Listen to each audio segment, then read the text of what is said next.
Evolve होती है। आप एक्सरसाइज कर रहे हो, जुम्बा कर रहे हो, योगा कर रहे हो स्टूडेंट्स, या फिर साइकिलिंग कर रहे हो, तो हम कैसे ब्रीदिंग कर बाहर आ रही है। अब आपको पता लगा कार्बन डाइऑक्साइड क्यों और कैसे बाहर आ रही है, क्योंकि आपके बॉडी सेल्स रेस्पिरेशन कर रहे हैं। ठीक है, तो ये मैं नीचे हो जाता हूँ सो दैट आपका चेस्ट कैविटी का साइज इंक्रीज हो जाए, क्योंकि आपको उसके अंदर हवा फिल करनी है। तो ये काफी अमेजिंग एनिमल हो गए ना, ये बहुत अमेजिंग क्रिएचर और ऑर्गेनिज्म हो गए, क्योंकि दोनों जगह लैंड पे भी और वाटर में सर्वाइव कर पा रहे हैं और अच्छे से ब्रीथ भी कर पा रहे हैं। क्या बोला मैंने, 1 मिनट में एक पर्सन जितनी बार ब्रीथ करता है, डायफ्राम कहेगा अच्छा कार्बन डाइऑक्साइड गैस अब बाहर करनी है। ठीक है, मैं ऊपर की तरफ हो जाता हूँ सो दैट लंग्स जो है और जो चेस्ट कैविटी है उसका साइज कम हो जाए।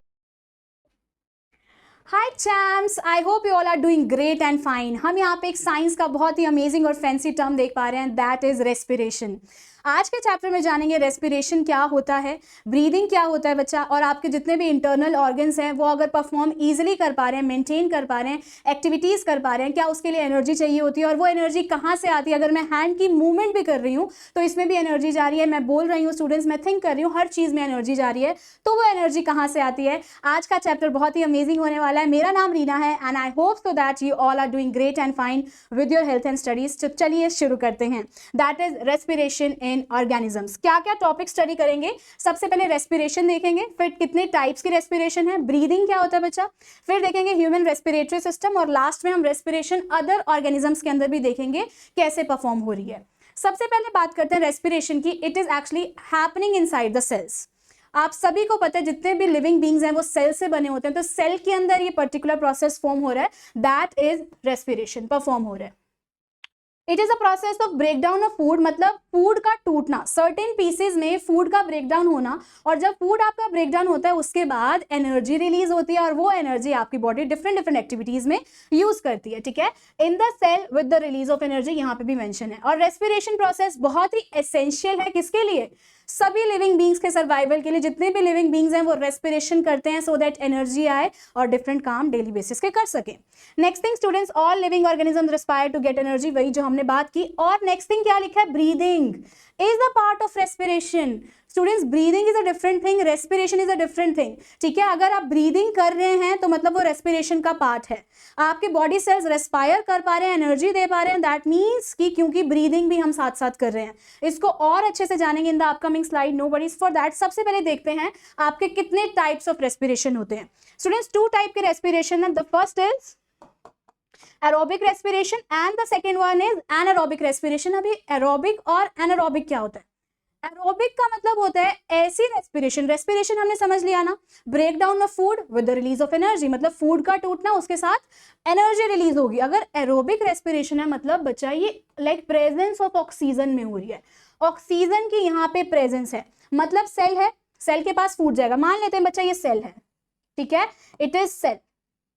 और आप सबको पता है सेल के पास फूड कौन लेके आएगा, ब्लड वेसल, और वो फूड कौन सा होगा, डाइजेस्टेड। आपने खाना खाया, आपके डाइजेस्टिव सिस्टम ने उसको डाइजेस्ट किया और वो डाइजेस्टेड फूड अब आपके ब्लड में आ गया। ब्लड के थ्रू क्या होगा, ट्रांसपोर्टेशन। ठीक है, तो यहां से फूड पहुंच रहा है क्या, सेल तक। ठीक है, और फूड के साथ साथ और क्या आएगा बच्चा, फूड के साथ साथ ऑक्सीजन भी आ रही है, क्योंकि आप क्या कर रहे हो, ब्रीदिंग कर रहे हो। तो ब्रीदिंग कर रहे हो तो एक फिजिकल प्रोसेस है, ब्रीदिंग इज जस्ट सांस लेने की प्रक्रिया। ठीक है, ऑक्सीजन लेके जा रहे हो, सेल के पास फूड लेके जा रहे हो, तो मतलब आपकी बॉडीज क्या परफॉर्म कर रही है, एरोबिक रेस्पिरेशन परफॉर्म कर रही है। तो food is broken down into carbon dioxide and water. जैसे इसके पास फूड और लाइक ऑक्सीजन पहुंचा तो सेल ने क्या परफॉर्म किया, रेस्पिरेशन। ठीक है, इसके बाद क्या होगा, एनर्जी बनेगी बच्चे, एनर्जी रिलीज होगी, and carbon dioxide plus water भी एक बाय प्रोडक्ट्स होंगे, साइड प्रोडक्ट्स होंगे। कार्बन डाइऑक्साइड आपकी बॉडी में क्या होगी, एक्सक्रीटरी है, वेस्ट प्रोडक्ट है, आपकी बॉडी को नहीं चाहिए, तभी आपकी बॉडी कहती है ओके लाइक वेस्ट गैस है, हमें इसको बॉडी से आउट करना है, तो वो सिमिलरली आपके ब्लड के थ्रू होते हुए बाहर जाएगी।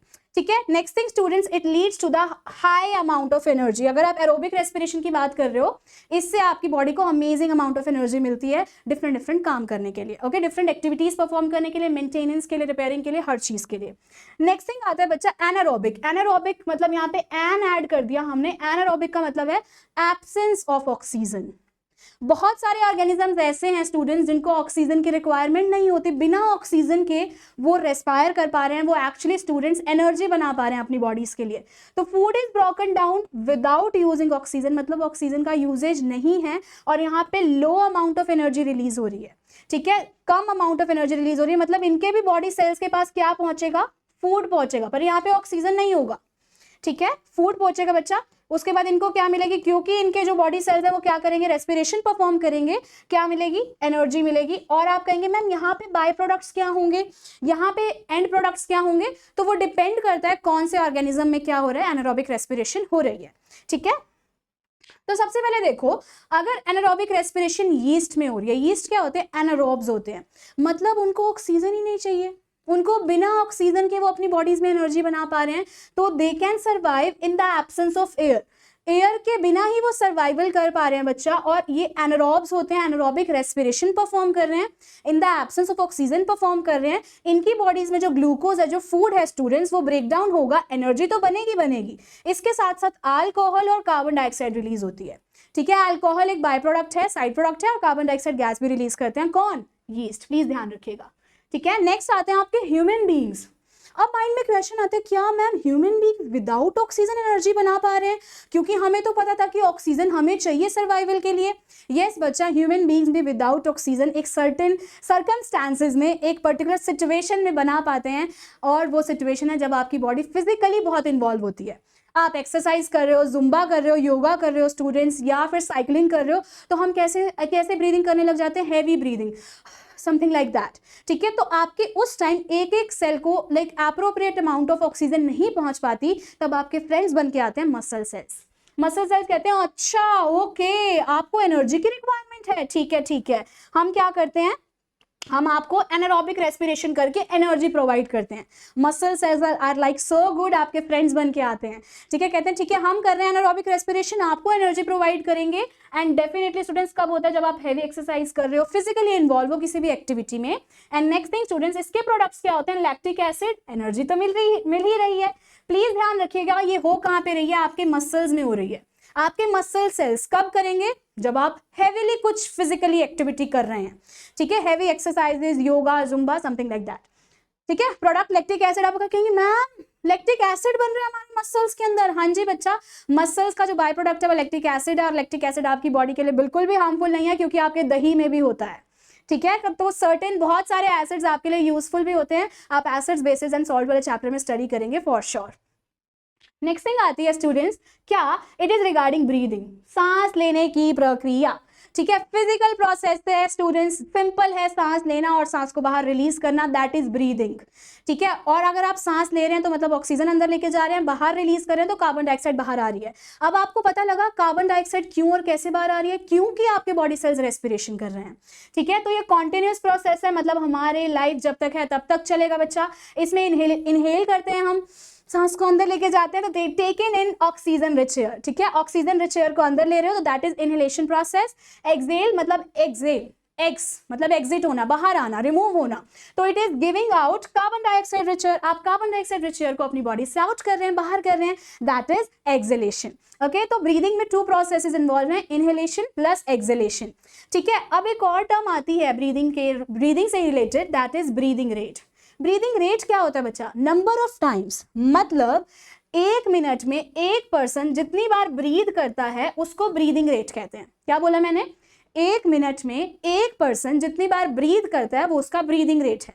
ठीक है, ब्रीद में क्या आता है स्टूडेंट्स, ब्रीद में आते हैं 1 inhale plus 1 exhale, inhale exhale 1 breath, inhale exhale 2nd breath, inhale exhale 3rd breath. ठीक है, तो अगर मैं ऐसे काउंट करूं और मैं 1 मिनट में देखूं मैं कितनी बार ब्रीथ कर रही हूं, तो वो ब्रीदिंग रेट होगा मेरा।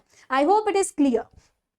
नेक्स्ट थिंग क्या आती है, इट इज, अब हम ब्रीदिंग तो कर पा रहे हैं, बेसिकली वो कौन से ऑर्गन्स हैं, वो कौन सा सिस्टम है जिसके थ्रू हम ब्रीदिंग कर पा रहे हैं, that is human respiratory system. ठीक है, तो स्टूडेंट्स कहाँ से ब्रीथ कर पा रहे हो, नोज से स्टार्ट होता है, तो it starts from your nose.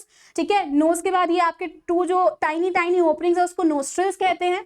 ठीक है, तो नोस्ट्रिल है, उसके बाद आपकी नेजल कैविटी आ जाती है, फिर आपका फेरिंग्स आता है बच्चा। फेरिंग्स आपका कॉमन पैसेज है जहां से फूड और एयर एंटर करती है। देन आपका विंड पाइप आता है जिसको हम ट्रैकिया कहते हैं, I am writing it here for you, wind pipe को हम ट्रैकिया कहते हैं। ओके, एंड लास्ट में आपके लंग्स आते हैं बच्चा, लास्ट में क्या आते हैं, आपके लंग्स आते हैं। तो ये आपका ह्यूमन रेस्पिरेटरी सिस्टम है जो हेल्प करता है आपको ब्रीदिंग प्रोसेस करने में, सांस लेने में। ठीक है, सांस लेने वाली प्रक्रिया करने में। नेक्स्ट थिंग आती है स्टूडेंट्स, क्या अब ब्रीदिंग कर रहे हैं, हम सबको पता है ब्रीदिंग में इनहेल और एक्सेल होता है। इनहेल, इन मतलब आप लाइक ऑक्सीजन रिच एयर अंदर लेके जा रहे हैं।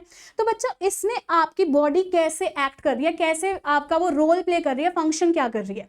स्टूडेंट जब भी आप इनहेल कर रहे हो तो फटाफट से क्या करो, अपने अपने हैंड्स को चेस्ट पे रखो और फील करो इनहेल। तो आपका जो रिबकेज है, ये जो बोनी स्ट्रक्चर है, ये जो हड्डी वाला स्ट्रक्चर है, ये बाहर की तरफ आता है, ठीक है। तो it is actually coming upward and out. Inhale करते हुए चेक करना अभी, ठीक है, upward and out. Second is like diaphragm. बच्चा डायफ्राम क्या होता है, एक मस्कुलर ऑर्गन होता है, ठीक है। You can see all over here, यहाँ पे लंग्स के नीचे एक डोम शेप का, जो मैंने शेप बनाई ना, इसी शेप का पर्टिकुलरली एक मस्कुलर ऑर्गन होता है जो हेल्प करता है लाइक स्पेसिफिकली चेस्ट कैविटी को बड़ा होने में और उसको लाइक डिक्रीज होने में, ठीक है। तो डायफ्राम अब जब इनहेल कर रहे हो तो डायफ्राम आपका डाउन चला जाता है। क्यों? क्योंकि आप सांस ले रहे हो तो हवा अंदर जा रही है, तो आपकी चेस्ट कैविटी बड़ी हो जाएगी, फूल जाएगी students, we can say that, क्योंकि हवा अंदर जा रही है, we can say. And specifically diaphragm कहता है ठीक है मैं नीचे हो जाता हूँ सो दैट आपका चेस्ट कैविटी का साइज इंक्रीज हो जाए, क्योंकि आपको उसके अंदर हवा फिल करनी है। तो ये कब होता है? इनहेलेशन के दौरान, ठीक है। वॉल्यूम उसकी इंक्रीज होती है, किसकी? चेस्ट कैविटी की। नेक्स्ट आता है आपका एक्सहेलेशन। एक्सहेल कर रहे हो तो एयर को आउट कर रहे हो, है ना। एक्सहेल आउट कर रहे हैं स्टूडेंट्स, तो आपका रिब केज, ये जो आपका बोनी स्ट्रक्चर है, ये अंदर की तरफ जा रहा है, तो डाउनवर्ड्स और इनसाइड जाएगा आपका रिब केज। रिब केज की बात होगी, आपका डायफ्राम कहेगा अच्छा कार्बन डाइऑक्साइड गैस अब बाहर करनी है, ठीक है, मैं ऊपर की तरफ हो जाता हूँ सो दैट लंग्स जो हैं और जो चेस्ट कैविटी है उसका साइज कम हो जाए और आप इजिली कार्बन डाइऑक्साइड बाहर कर दें, ठीक है। तो इसीलिए डायफ्राम क्या होता है? अप हो जाता है एंड चेस्ट कैविटी का साइज क्या हो जाता है बच्चा? Decrease, so that carbon dioxide easily out हो जाए। I hope it is clear. तो ये आपका लाइक मैकेनिज्म है ब्रीदिंग का, जिसमें आपने इनहेलेशन और एक्सहेलेशन दोनों जाने। नेक्स्ट थिंग आती है स्टूडेंट्स क्या? It is regarding other organisms में कैसे ब्रीदिंग हो रही है। कॉकरोचेस पता है क्या यूज करते हैं? कॉकरोचेस स्पिरिकल्स यूज करते हैं, जो कि टाइनी होल लाइक स्ट्रक्चर्स हैं, जिसके थ्रू लाइक एयर अंदर जा रही है और वहीं से बाहर आ रही है, ठीक है। जो टाइनी होल लाइक स्ट्रक्चर्स आपके कॉकरोचेस की बॉडी में प्रेजेंट है वो स्पिरिकल्स उसे कहते हैं, और इनके अंदर पूरा ट्रैकियल सिस्टम भी प्रेजेंट होता है। Next thing earthworm. Earthworm students आपके स्लाइमी और मॉइस्ट स्किन वाले स्ट्रक्चर्स हैं, जो अपनी स्किन की हेल्प से ब्रीथ करते हैं, सांस लेते हैं, ठीक है। नेक्स्ट क्या आता है बच्चा? It is fishes. फिशेज कैसे कर रहे हैं? फिशेज बेसिकली आपके लाइक गिल्स की हेल्प से, ठीक है, क्या यूज कर रहे हैं? गिल्स को यूज करते हुए ब्रीदिंग कर पा रहे हैं, क्योंकि आपके एक्वेटिक ऑर्गेनिज्म है, पानी के अंदर रह रहे हैं, तो गिल्स के थ्रू वो डिसॉल्व्ड ऑक्सीजन अपनी बॉडी के अंदर एंटर करते हैं और वहीं से गिल्स के थ्रू कार्बन डाइऑक्साइड बाहर आती है, ठीक है। नेक्स्ट क्या आते हैं आपके? फ्रॉग्स। फ्रॉग्स आपके एम्फीबियंस हैं बच्चा। फ्रॉग्स क्या हैं? एम्फीबियंस, मतलब लैंड और वाटर दोनों जगह पे रह पा रहे हैं। लैंड पे हैं तो अपना लंग्स यूज करेंगे, वाटर में है बच्चा तो अपनी स्किन से ब्रीथ करेंगे। बहुत ही अमेजिंग एनिमल हो गए ना ये, बहुत अमेजिंग क्रिएचर और ऑर्गेनिज्म हो गए, क्योंकि दोनों जगह लैंड पे भी और वाटर में सर्वाइव कर पा रहे हैं और अच्छे से ब्रीथ भी कर पा रहे हैं। आपके प्लांट्स लिविंग बीइंग्स है ना? हाँ बिल्कुल, वो भी रिस्पायर करेंगे। बिल्कुल आप कहेंगे मैम फोटोसिंथेसिस भी करते हैं, बिल्कुल करते हैं। फोटोसिंथेसिस में क्या रिलीज करते हैं? ऑक्सीजन रिलीज करते हैं, हम सबको पता है। पर क्योंकि वो लिविंग बीइंग्स हैं, क्योंकि उन्हें भी एनर्जी चाहिए, किस चीज के लिए?